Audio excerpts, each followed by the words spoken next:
نائی کے دوسرے بھائی کی کہانی۔ اے امیر المومنین، میرے دوسرے بھائی کا نام باقا ہے جو مفلوج ہے۔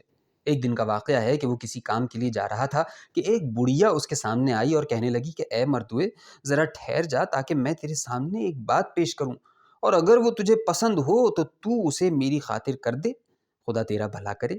میرا بھائی ٹھہر گیا اور بڑھیا نے کہا کہ میں تجھ سے ایک بات کہوں گی اور تجھے اس کا راستہ بھی بتاؤں گی، لیکن باتیں نہ بنائیو۔ میرے بھائی نے کہا کہ کہہ۔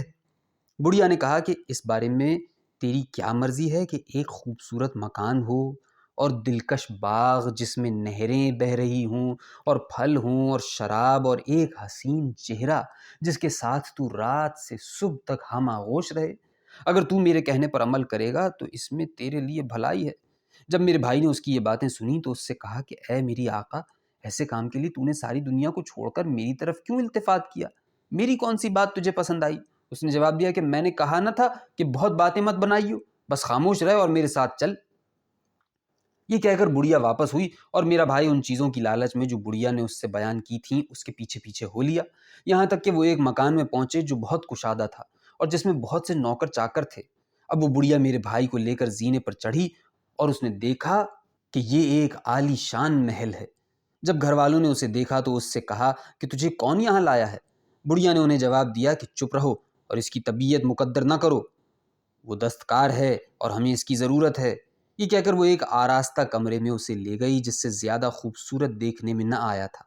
جب دونوں کمرے میں داخل ہوئے تو عورتیں کھڑی ہو گئیں اور اسے مرحبا کہا اور اپنے پاس بٹھایا۔ ابھی وہ بیٹھا ہی تھا کہ اسے شور و غل سنائی دیا اور کئی کنیزیں آئیں جن کے وسط میں ایک لڑکی تھی جو 14ویں رات کے چاند کی طرح خوبصورت تھی۔ میرے بھائی کی نظر اس پر پڑی تو وہ سرو قد کھڑا ہو گیا اور آداب بجا لایا، اور اس لڑکی نے مرحبا کہا اور کہا کہ بیٹھ جا، اور وہ بیٹھ گیا۔ اب وہ لڑکی اس کے سامنے آئی اور کہنے لگی کہ خدا تجھے عزت دے، تو خیریت سے تو ہے؟ میرے بھائی نے جواب دیا کہ اے میری آقا، میں سر تاپا خیریت سے ہوں۔ اب اس نے کھانا منگوایا اور اس کے لیے بہت اچھا کھانا لایا گیا اور وہ کھانے بیٹھ گئی اور ہنسی کے مارے لوٹی جاتی تھی، اور جب میرا بھائی اس کی طرف دیکھتا تو وہ اپنی کنیزوں کی طرف منہ پھیر لیتی گویا کہ وہ ان پر ہنس رہی ہے، اور میرے بھائی سے محبت کا اظہار کرتی اور مزے مزے کی باتیں کرتی۔ میرا بھائی گدھا کچھ بھی نہ سمجھا، بلکہ شوق کی زیادتی کی وجہ سے وہ سمجھتا تھا کہ لڑکی اس پر عاشق ہے اور وہ ابھی اس کی آرزو پوری کرے گی۔ جب کنیزیں اسے کھانا کھلا چکیں تو شراب لائیں، اس کے بعد وہ تار والے باجے لائیں اور زور زور سے گانے لگیں۔ اب میرا بھائی مزے میں آ گیا اور اس لڑکی کے ہاتھ سے ایک پیالہ لے کر پی گیا اور اس کے سامنے آ کر کھڑا ہو گیا۔ اس کے بعد لڑکی نے بھی ایک پیالہ پیا اور میرے بھائی نے اس سے کہا کہ تندرستی، اور آداب بجا لایا۔ اب لڑکی نے اسے ایک پیالہ پلایا اور وہ پی گیا، اور لڑکی نے اس کی گردن پر ایک مکہ مارا۔ جب میرے بھائی نے یہ حال چال دیکھا تو وہ وہاں سے نوک دم بھاگا، لیکن بڑھیا اس کے پیچھے پہنچی اور اس سے اشارے سے کہنے لگی کہ لوٹا، اور وہ لوٹ آیا۔ لڑکی نے اس سے کہا کہ بیٹھ جا، اور وہ بیٹھ گیا اور بیٹھا رہا مگر کوئی بات نہ کی۔ لڑکی نے اس کی گدی پر ایک اور تھپڑ مارا، یہی نہیں بلکہ اپنی تمام کنیزوں سے کہا کہ اس کے تھپڑ لگائیں، اور وہ بڑھیا سے کہتا جاتا تھا کہ اس سے اچھا نظارہ میں نے عمر بھر نہیں دیکھا، اور بڑھیا کہتی جاتی تھی کہ اے میری مالکہ بس کر، لیکن کنیزوں نے اسے اتنا مارا کہ وہ بے ہوش ہو گیا۔ اس کے بعد وہ بیت الخلا جانے لگا، لیکن بڑھیا پیچھے سے اس کے پاس پہنچی اور کہنے لگی کہ اگر تو ذرا اور صبر کرے تو اپنی مراد کو پہنچ جائے گا۔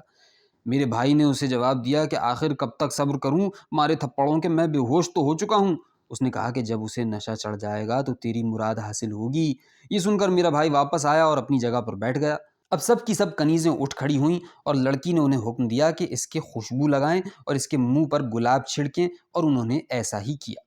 اب لڑکی نے کہا کہ خدا تجھے عزت بخشے، تو میرے گھر آیا اور میری شرط پوری کی، جو کوئی میری مخالفت کرتا ہے اس کو میں نکال باہر کرتی ہوں، اور جو کوئی صبر کرتا ہے اپنی مراد کو پہنچتا ہے۔ اس نے کہا کہ تجھے معلوم ہونا چاہیے کہ خدا نے مجھے کھیل کود کا گرویدہ بنایا ہے، اس لیے جو کوئی میرا کہنا مانے اس کی مراد بر آئے گی۔ اب اس نے کنیزوں کو حکم دیا کہ بلند آواز سے گائیں یہاں تک کہ ساری مجلس سرور میں آ جائے۔ پھر اس نے ایک کنیز سے کہا کہ اپنے آقا کو لے جا اور اس کی حاجت رفع کرا کے فوراً میرے پاس لے آ۔ کنیز میرے بھائی کو لے چلی، مگر اسے یہ معلوم نہ تھا کہ آخر وہ اس کے ساتھ کیا کرے گی۔ اب بڑھیا پھر پیچھے سے پہنچی اور اس سے کہنے لگی کہ ذرا اور صبر کر، اب تھوڑی ہی سی کسر باقی ہے۔ یہ سن کر اس کے چہرے پر رونق آ گئی اور وہ پھر لڑکی کے سامنے پہنچا اور بڑھیا برابر کہتی جاتی تھی کہ ذرا صبر کر، تو اپنی مراد کو پہنچ گیا ہے۔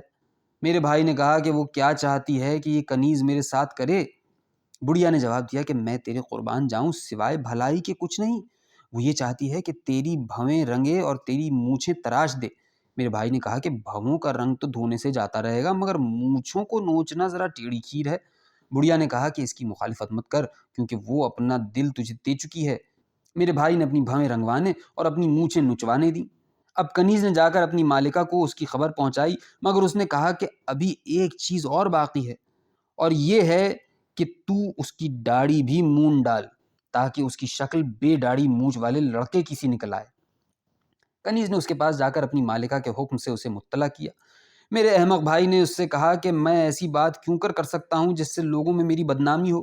بڑھیا نے کہا کہ وہ سوائے اس کے اور کچھ نہیں چاہتی کہ تو بلا داڑھی کے امرد ہو جائے، تاکہ تیرے چہرے پر کوئی ایسی چیز باقی نہ رہے جو اس کے چبھے، کیونکہ اس کے دل میں تیری طرف سے بڑی محبت پیدا ہو گئی ہے۔ ذرا اور صبر کر لے اور تیری مراد حاصل ہو گئی۔ میرے بھائی نے دل پر جبر کر کے کنیز کا کہنا مان لیا اور اپنی داڑھی مونڈ ڈالی۔ اب کنیز اسے لڑکی کے پاس اس حیت میں لائی کہ اس کی بھویں رنگی ہوئی تھیں اور مونچھیں کٹی ہوئی اور داڑھی منڈی ہوئی اور چہرہ سرخ۔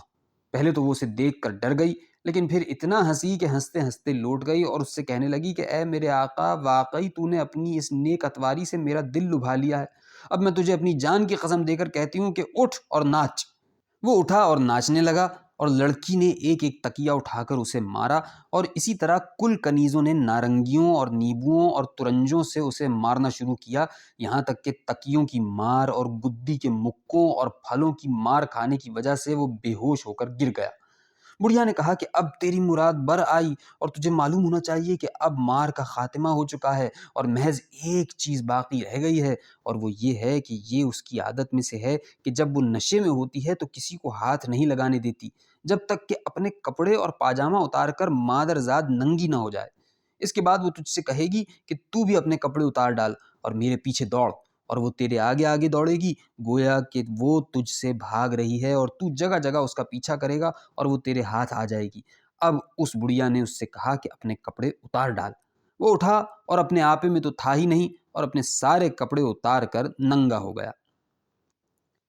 اب شہرزاد کو صبح ہوتی دکھائی دی، اور اس نے وہ کہانی بند کر دی جس کی اسے اجازت ملی تھی۔